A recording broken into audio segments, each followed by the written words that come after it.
Yang satu kenapa haram? Oh saya dikasih. Saya juga melaksanakan dan dikasih dia ridho. Sedangkan urusan masalah halal haram itu lah ya halu malum ribin ila bi nafsin, dia bi nafsin ikhlas dengan kesembuhannya itu membayar. Ya sudah. Enggak, saya enggak mau, tetap masih mantu Rasulullah. Juga tidak ada yang disalahkan Rasulullah. Rasulullah mengatakan masih ada sampilnya. Minta Rasulullah. Nah, ini mulai dulu itu ijahul ara wati aku termasuk istilahul ara wati tadul wati ta'adudul ara wati waktilaful ittijah dan mulai dulu. Makanya oke tidak ada kecuali terjadi perbedaan pendapat. Kemudian ketika kita juga mendapatkan tampil-tampil ajma'ah ala mujma'un alaih, ini juga bukan berarti itu mujma'un alaih. Itu disebut mujma'un alaih menurut dia. Sehingga perlu dilihat terlebih dahulu ijma' tahun berapa, siapa yang ijma',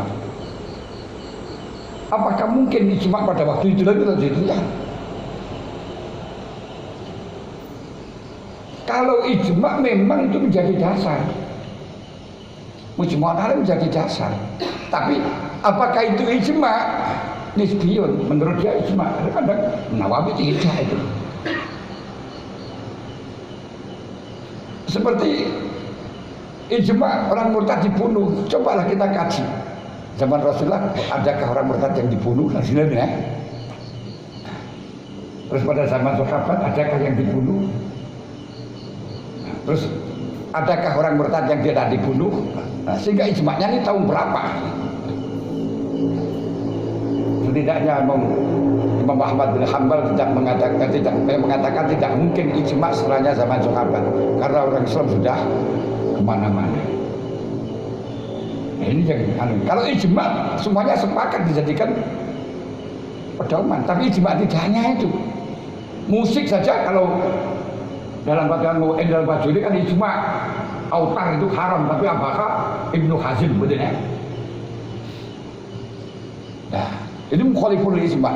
Ini ijma' majasan apa ijma' hakikatan? Ijma' majasan itu apa kalimatul arba kali ijma'. Ya. Tapi kalau di situ apa kalimatul kali ijma' sementara mukhaliful aimatil arba diperbolehkan dalam satu kasus selama apa? Fafi wus'ah nih kok. Wal khurjana imat ikut jawasi waku wal khuruj bijawasi khuruji an aimatil arba fafi wus'ah dalam kali ini kok. Jadi saya ngerti niki loh ini. Itu ya sependapat nisbi begitu saja. Makanya perlu kita kaji ulang. Kaji ulang itu bukan berarti kita tidak membenarkan dia, membenarkan memang kasusnya pada waktu yang dibutuhkan semacam itu, tapi asal mulanya apa? Al hukmu yadullu ma'illati wujudan au adaman. Kalau kita tidak mau semacam itu, gak akan pernah ada hukum terbatas kita sekarang. Kalau di situ Robert dengan pakai speaker, kamu lihat dalam kitab manapun tidak ada. Tapi kita lihat nama jula imam liutama bih. Imam itu dibentuk untuk jadi ikutan. Kalau diikuti berarti harus satu tempat. Harus ya yang mengikuti harus tahu yang diikuti untuk mengetahui bisa dengan suaranya suara teguh makruyatil imam, ada bisa dengan sautul imam, bisa sautul mubalek, tulisannya wa ingkana wa sholatin wa ingkana kafiran in wasikobihi. Kalau demikian pakai speaker lebih wasikoh mana antara speaker dengan orang kafir? Misalnya kan gitu dan ini. Loh, semacam ini loh. Nah, kalau kita nggak bisa kita ikut yasin itu, kalau aku itu mustahil. Nah, ya kalau kita nggak berani siapa lagi? Doa ini nggak wani terus orang-orang lain malah justru memberanikan diri. Al jumut alal mangkulat tapi dolali mubin. Ini kita beranikan. Kita pakai idarut nanan ala sayyid fala yang bagilana khofun minal khoto fa'inal khoto ajuzun minat tajarum. Kalau kita akan melangkah melakukan sesuatu, jangan dihantui dengan kekhawatiran keliru, karena kekeliruan itu merupakan pengalaman. Pengalaman yang sangat bisa kita, pengalaman adalah merupakan guru yang utama. Makanya saya waktu masail itu paling senang waktu zaman dulu ketika masih peserta. Kenapa sering udah promus itu macam-macam ya luar ini. Nah, setelah jadi promus itu malah sulit, tidak bisa macam-macam. Betul. Ada, saya kembalikan. Jadi intinya kita dituntut setelah kita paham betul mu'in, bisa baca betul mu'in sekaligus dengan tasawurnya, ternyata kita dituntut untuk mengkontekstualisasikan betul mu'in tadi. Kita lulus sudah hafal betul mu'in, mahir baca makna makna, dan juga contoh-contohnya sudah mahir. Ada tuntutan baru, kontekstualisasi. Tidak tahu pelajaran kelas berapa nih, tapi biasanya di sini kelas paling tinggi ini kebetulan mu'in setelah lulus sampun. Ngeten lho nggih. Kitabnya nggak perlu tinggi. Nggak usah batal mu'in, nggak usah batal qori baca bisa.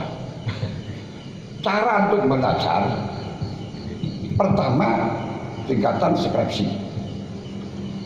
Skripsi itu cukup untuk mengumpulkan data yang valid. Kalau Anda tahu dalam hukum-hukum di dalam fikih, di dalam Fathul Qorib, carilah data yang valid, hadisnya ini benar apa tidak. Kadang-kadang yang di situ ada hadis tapi kenyataan zaman kaji dalam hadisnya nggak ada. Contohnya setelahnya sholat duha disunatkan Allahumma inna duha ukal ba'ba'u, kan hadis, jangan cari hadis, saya kan pernah nemu itu. Nah, terus kadang hadisnya itu nggak cocok. Contohnya dalam Fathul Mu'in man mata wa alaihi salatu fardhu lam tubda wa lam tuhdo lam tubda wa lam tuhdo lam tufda wa lam tuhdo wa kila ana tufan wa fala subgan wa dia qoribi lil ahadits as-sahihah. Coba kamu cari hadisnya, bukan masalah sholat. Ya ada, tapi hadis bukan sholat. Hadisnya haji, hadisnya puasa, terus akhirnya dalam hadisnya haji juga pada ini wa haku ayubdo bihi. Kalau Anda sudah bisa mencari ini, validan ini, itu berarti bisa menjadi skripsi itu tingkatannya S1. Nah, setelahnya ini perlu di tesis S2. Kenapa ini tesis? Nah, contoh, kalau di dalam hadis layak bulan ahadukum bima'in qalil. Valid enggak ini? Terus tanya itu, kenapa enggak boleh? Oh, karena mengganggu lingkungan. Sebab ini airnya umum, kalau sendirinya enggak masalah.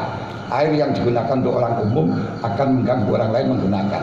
Berarti kalau basisnya ini semuanya hal-hal yang mengganggu orang lain tidak diperbolehkan, termasuk membuang kotoran di sungai, membuat sampah di sungai, tidak boleh, karena akan mengakibatkan orang lain jijik untuk menggunakan.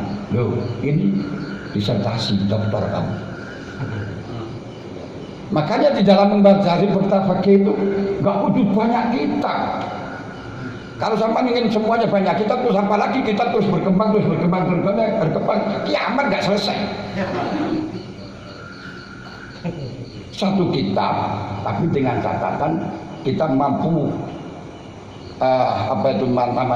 sampai membuat skripsi, menskripsikan, berarti kevalidannya, datanya semuanya dikaji. Itu sekarang lebih mudah dengan sudah ada komputer dan banyak, malah lebih mudah.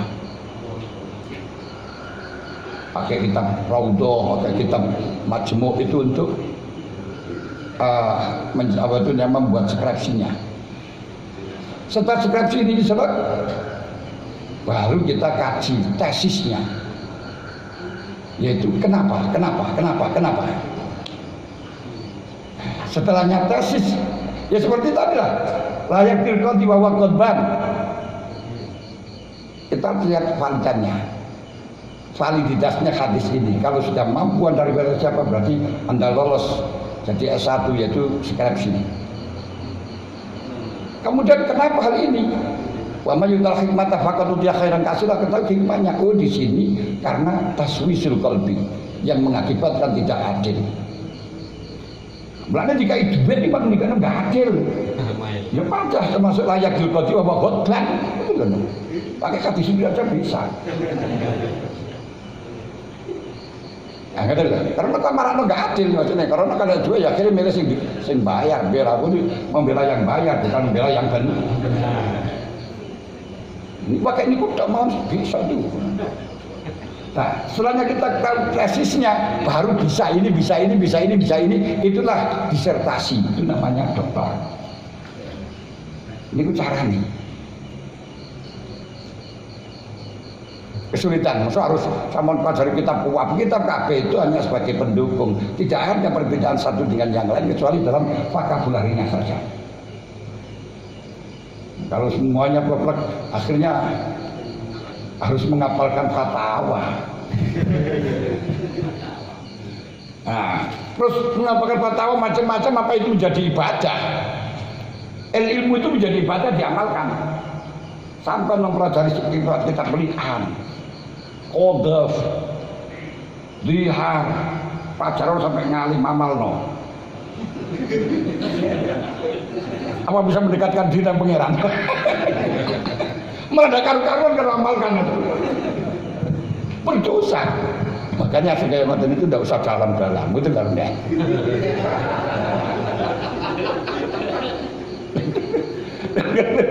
Masih penting banget tapi gampang. Nah, pakai esensinya saja. Dalam-dalam dari kira manfaat itu. Kenapa orang manfaat orang iso nang swarga? Kenapa? Gak bisa mendekatkan diri pada Allah. Kecuali hanya untuk mujadalah, tapi pikir yang manfaat. Sekarang itu yang manfaat itu bagi peradaban tentang masalah bagaimana konsepnya makdin, makdan, konsepnya rika secara hidup. Jadi dipublikasikan tapi diaktualisasikan sesuai dengan kondisi. Bahasanya kondisi. Tadi seperti masalah kafir di kan dikondisikan sekarang ya pas kan. Macam dalam ini kan. Tapi jangan zimmi karfi. Nah itu dulu konsepnya semacam. Tapi tetap prakteknya sama. Kalau dulu itu miliknya orang Islam sehingga orang non Islam masuk ke sini harus seperti itu. Nah sekarang kalau di sini negara bangsa miliknya orang Indonesia, orang non Indonesia masuk di Indonesia, yo harus ada pajak, harus ada. Dan pajak itu namanya sekarang visa. Nah, pakai paspor lah. Kemudian pajak dulu kan macam-macam asing dingin. Ya sekarang ya visa itu ya macam-macam. Ada visa kerja. Nah, ada visa wisata, ada visa. Nah, nanti setelahnya itu apakah selesai? Ya enggak, ya diperpanjang itu loh. Kalau itu Pak Fasiku bilang arti arba'ata asyhur. Faidah salakul asyhurul hurum faktul musyrikina. Apa itu harus? Ya enggak, kalau asyhurul hurum ada lagi enggak, penambahan lagi enggak. Kalau enggak, ya kita usir itu loh. Nah kan orang lain juga gitu. Kalau tidak meneruskan dideportasi. Kalau namanya dulu diusir, kalau sekarang didepor. Jadi kalau sama bahasanya loh. Jadi bahasa kitab itu dimodifikasi gitu. Nah ya kan, mufrad mari tadi apa itu namanya senggel. Ya usane padha ae lafate biyen lho lafat mufrad ya wis to ijen ngono ae. Saniki yo melo saiki yo mufrad adalah lafat yang senggel itu lho. Aduh, kalau tidak mengikuti itu bagaimana? Gak apa-apa tapi gak keren, gak laku lho kan. Makanya kita pekerjakan dirubah tetap semacam itu, tapi kontekstualisasikan. Loh, itu bagaimana harus kata buatkan mu'infat orang, padahal korif saja gak usah banyak-banyak. Itu nanti dengan cara kamu jadikan skripsi dulu, dikaji dengan detail, dalil-dalilnya dengan detail, itu namanya skripsi. Terus setelahnya itu kita kaji kenapa, dipakai usul fikihnya, itu namanya tesis. Setelahnya itu baru tugasnya disertasi, tugasnya dokter mengembangkan. Cara pengembangannya seperti yang saya sampaikan tadi. Oleh sampan belajar bab istinja menua ikut syaratnya ana 8, saya wis kesempen syarat 8 barang niku. Napa to istinja niku? Istinja itu adalah kelak, ya kelak. Nah, berarti yang selain kelak tidak boleh dengan batu gitu saja. Nah, tentunya kalau sudah beres itu bukan kelak, menghilangkan najis, makanya nggak boleh gitu ya. Nah, terus kalau di situ kita masukkan najis lain, berarti ini bukan kelak tapi urusannya menghilangkan najis lain, maka tidak sah. Lho fikih niku digawe wong ulama ini malah tambah sulit bukan? Menyulitkan. Iya. Nah, tapi kalau kita cek istinja hanya boleh, tapi yang boleh dengan batu hanya istinja. Selain ini enggak, sama bisa menjumlah yang lebih banyak lagi. Contoh-contoh yang banyak lagi. Wah, itu beneranlah ijtihad. Kalau sudah kita tahu pakemnya, kenapa nggak boleh gitu loh?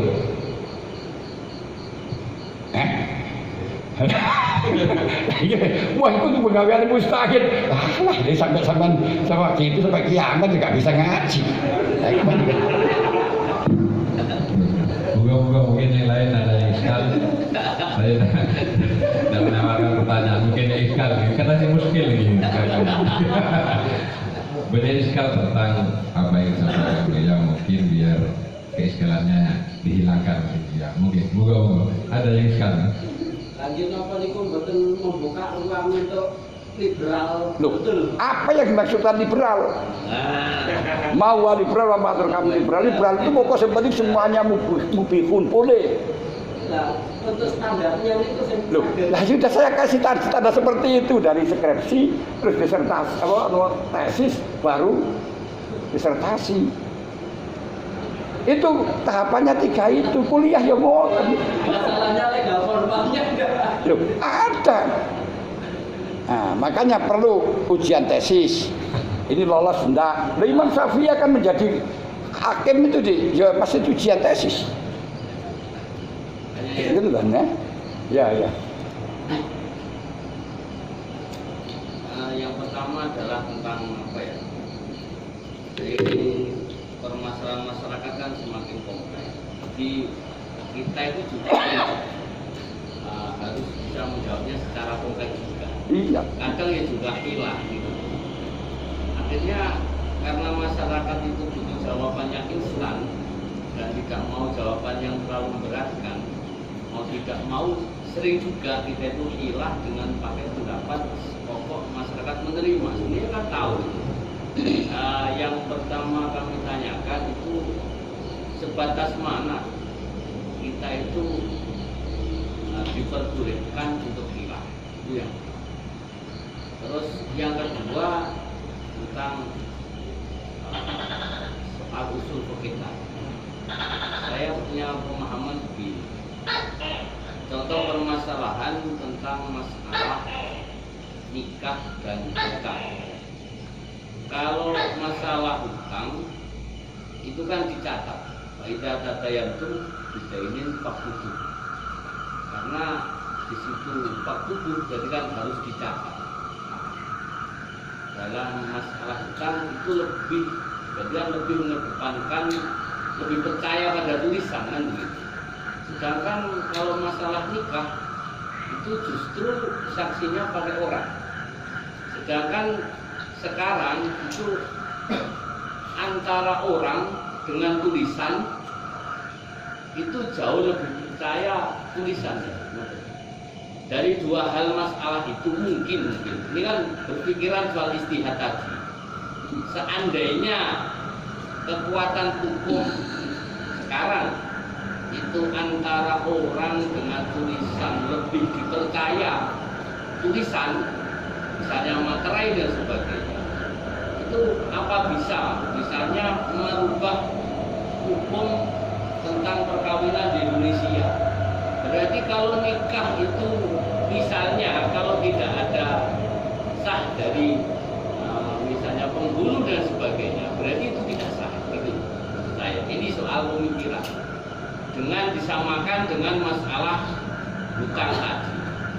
Itu pemikiran dari kami secara pribadi. Terus satu lagi tentang masalah relevansi dari yang sering kita bahas di pondok pesantren tentang bab-bab yang ada dalam fikih. Itu banyak sekali. Ya kalau bicara relevan masih relevan sampai sekarang.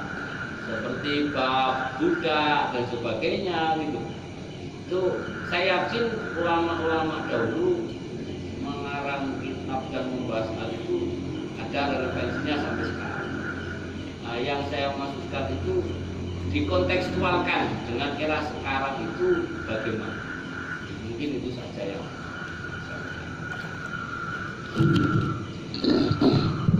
dalam masalah jawaban kan Nabi itu ketika ditanya masalah satu beda yang bertanya, itu beda jawaban,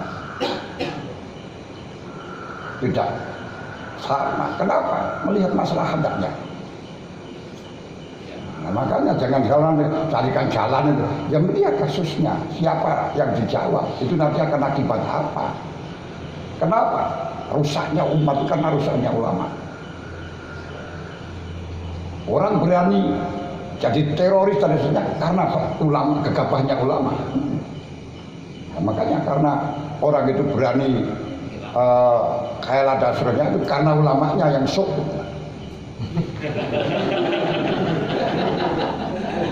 Gitu, jadi kalau semacam itu jangan sama. Jadi melihat ini bagaimana kalau saya jawab ini bagaimana itu harus tahu. Makanya ada wakiyah, ada maudhu'iyah. Kalau wakiyah itu dengan pertama kali harus kita tahqiqul manat. Kemudian setelahnya tahqiqul manat baru nanti takhrijul manat. Ini pertama kali yang semacam itu turun lapangan dulu, terus akibatnya gimana, terus kelayakannya, baru kita memberikan hukum. Jadi nggak langsung enggak. Makanya wakiyah satu dengan yang lain kasusnya sama, beda banyak, ada banyak. Makanya harus tajdidul iftakan semacam itu. Nah, itu kalau di dalam masalah khilaf. Jadi masalah khilaf sendiri di dalam kajian manhaj itu akan menelurkan dua hal yang nanti akan berbeda dalam kasusnya. Jika Rasulullah dikasih kurma yang baik-baik dari negara Syam,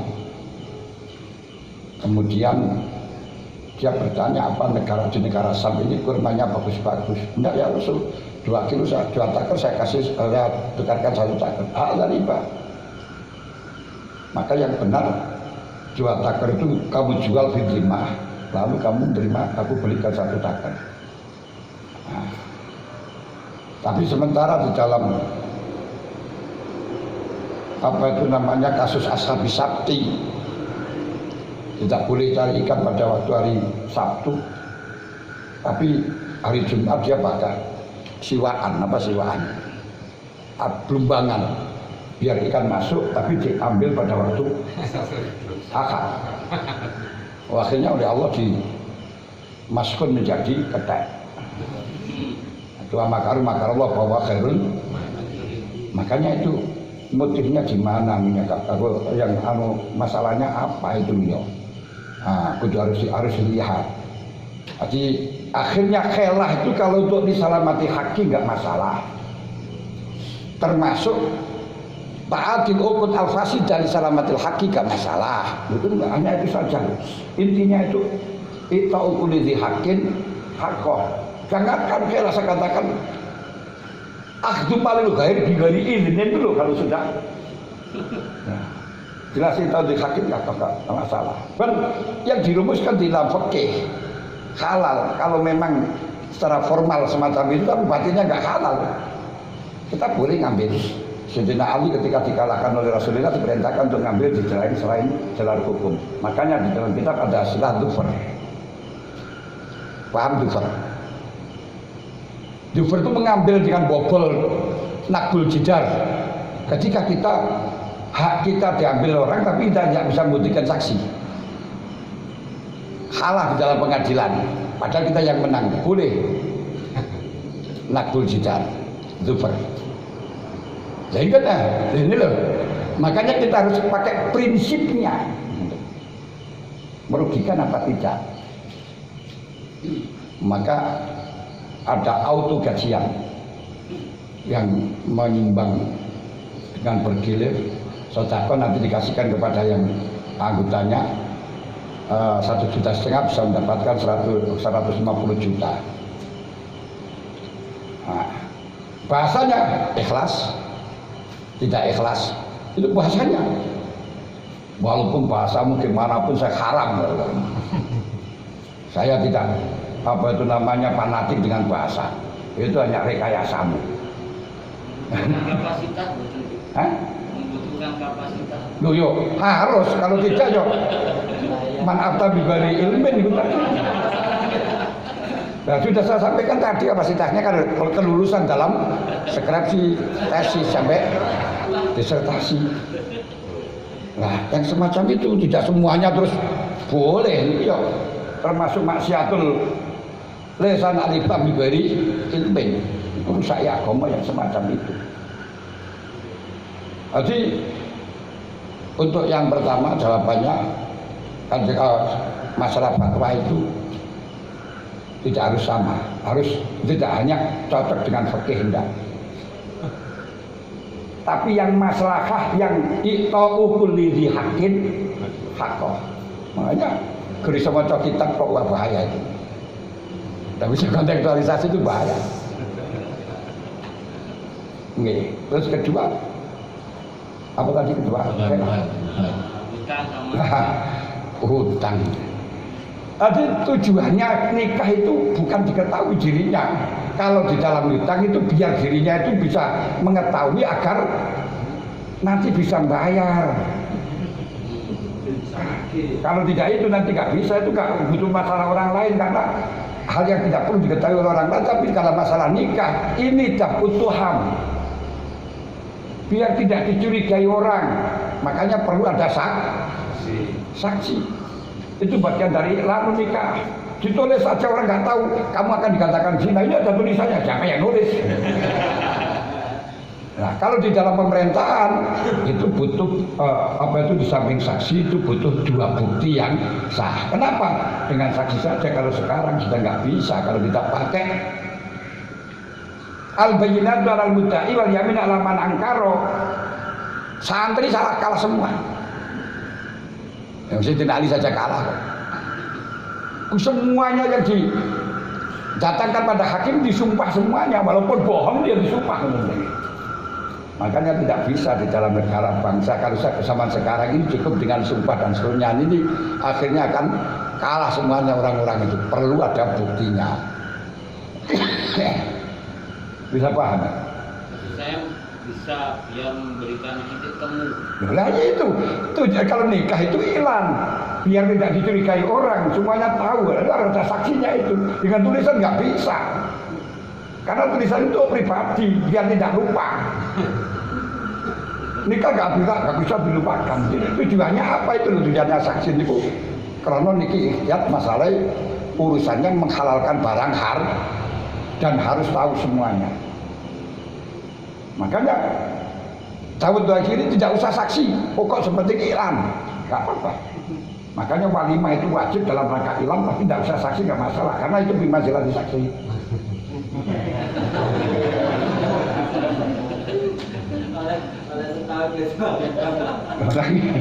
Loh, anunya apa itu namanya? Tidak boleh dikumpuli kalau belum walimah sah. Imam Malik gak usah saksi dalam pernikahan, tapi gak boleh ditukul sebelum diiklankan. Mengangkat saksi setelahnya nikah. Loh, makanya bukan tulisan masalahnya. Kalau hutang itu urusannya seperti wasiat tuh, biar kamu itu tidak lupa dengan hakmu, karena kalau walaupun kamu lupa, kalau gegabah itu nanti akan diambil oleh Allah. Selama kamu mampu, kalau sudah biasanya tuh kalau sudah mampu itu lupa. Mampu membayar itu lupa. Hutang-hutang itu lupa. Makanya Pak Inkana Dusratin pada Nadiratun ilah Maisarah. Nah itu gak dicatat pada Maisarah. Nah, itu ada batasnya untuk jangka panjang. Tapi nikah enggak. Sekarang ini yang dipakai. Asal kamu ada saksi langsung bawa ini saya apa itu sudah saya catatkan. Saya catatkan siapa ini? Nikahnya dengan siapa? Nggak bisa. Harus untuk cabut tuham, menghilangkan tuhmah harus ada saksi. Bagaimana Rasulullah ketika waktu itu dengan apa itu namanya kalau nggak salah itu dengan Hafsah waktu malam-malam kemudian oleh sahabat diyetek Pak ini istri saya. Rasulullah kata bilang semacam itu. Bukan ini catatannya Allah.